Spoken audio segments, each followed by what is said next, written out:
சொந்தங்களே, அன்னீஸ் கிச்சனிலிருந்து உங்கள் சசிரேகா சுந்தர். இன்றைக்கி நம்ம கிச்சனில் பார்த்தீங்கன்னாக்கா ஒரு ஸ்நாக்ஸ் ரெசிபி தான் செஞ்சு காட்ட போகிறேன். அதுக்கு என்னென்ன பொருள்லாம் வச்சுருக்கேன்னு பார்க்கலாம் வாங்க. 2 கப் அரிசி மாவு. இது பார்த்தீங்கன்னாக்கா அரிசி மாவு கடையில் வாங்கினா கூட நம்ம ஜலிச்சு வச்சுக்கணும். இது ஜலிச்சு எடுத்த அரிசி மாவு 2 கப்பு, ஜலிச்ச கடலை மாவு 1 கப்பு, பொட்டுக்கடலையை பார்த்தீங்கன்னா மிக்சியில் போட்டு ஜலிச்சு எடுத்துக்கினா அது 1 கப்பு. இதை நம்ம இந்த பவுலில் போட்டுடலாம்.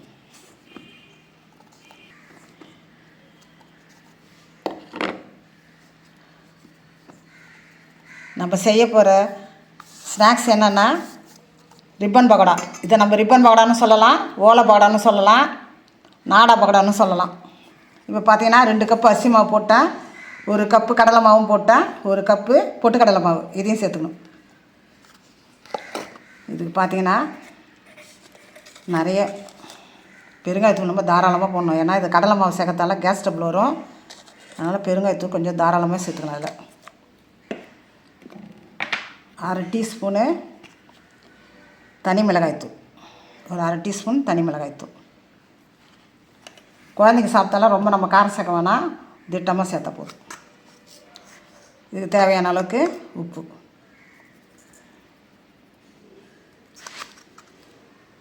இப்போ நம்ம இதை கையில் நல்லா மிக்ஸ் பண்ணிக்க வேண்டியதுதான்.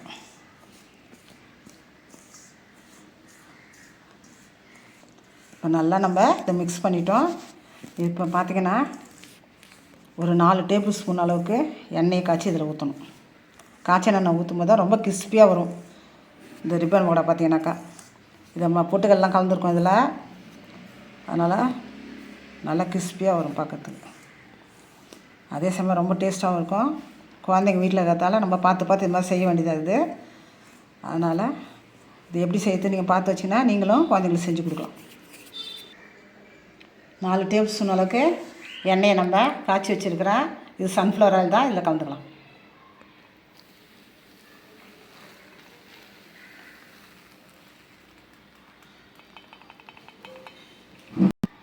இப்போ நம்ம கரண்டியில் கலக்கி விட்டுக்குவோம். அப்புறமா ஒரு 2 நிமிஷம் கழிச்சு நம்ம கையை வச்சு மாவு பிசைஞ்சு விடுறோம். ஏன்னா கொதிக்கிற எண்ணெயை நம்ம ஊற்றிருக்கோம் அதில். இப்போ வந்து கை வச்சு யாருமே பார்த்திங்கன்னா பிசையக்கூடாது, நம்ம கை வெந்துடும். அதனால் ஸ்பூனில் இப்படி கலக்கிக்கிட்டு 1 நிமிஷம் 2 நிமிஷம் கழிச்சு நம்ம தேவையான அளவு தண்ணி ஊற்றி பிசைஞ்சு வேண்டியதுதான். நம்ம கொஞ்சம் கொஞ்சமாக தண்ணி ஊற்றி பிசைஞ்சு வேண்டியதுதான். நல்லா கெட்டியாக பிசைஞ்சுக்கணும். அதே சமயம் இதை நம்ம நல்லா சாஃப்டாக இருக்கும்.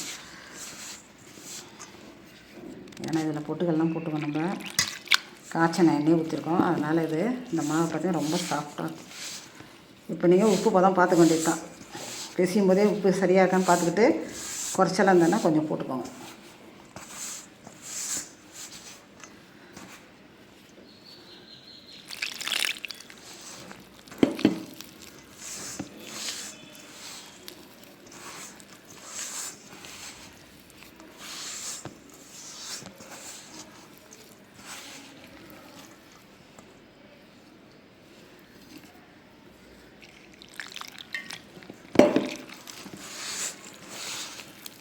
ரொம்ப தண்ணியானும் தடன்னு ஊற்றும், சரியாக புளிய வராது.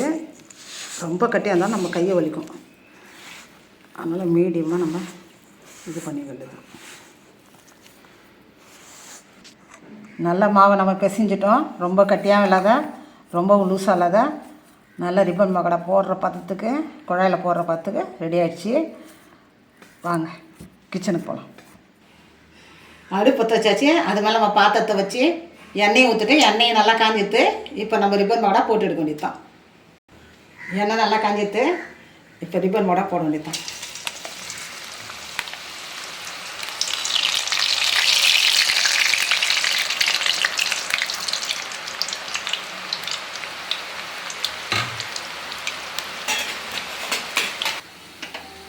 நல்லா சேர்ந்துருச்சு. இப்போ நம்ம தட்டில் எடுத்து வச்சு வேண்டியதான். இதே மாதிரியே ஒன்று ஒன்றா நம்ம போட்டு எடுத்துக்கலாம். நம்ம அன்னீஸ் கிச்சனில் இன்றைக்கி பார்த்தீங்கன்னாக்கா சூப்பராக ஒரு ஸ்நாக்ஸ் ரெசிபி தான் ரெடி பண்ணியிருக்கோம். இது ரொம்ப ஈஸியான ஸ்நாக்ஸு, ரொம்ப ஆரோக்கியமானது. குழந்தைங்களுக்கு நீங்களும் செஞ்சு கொடுங்க. இது எப்படி செய்யறதுன்றதை நான் உங்களுக்கு விளக்கமாக சொல்லியிருக்கிறேன். அதே அளவில் நீங்கள் செஞ்சீங்கன்னா இதே மாதிரி சூப்பராக வரும் உங்களுக்கு. செஞ்சு பார்த்துட்டு எனக்கு கமெண்ட்ஸில் சொல்லுங்கள். லைக் பண்ணுங்கள், ஷேர் பண்ணுங்கள், கமெண்ட் பண்ணுங்கள். மறக்காமல் என்னுடைய அன்னைஸ் கிச்சனுக்கு சப்ஸ்கிரைப் பண்ணுங்கள். தேங்க்யூ.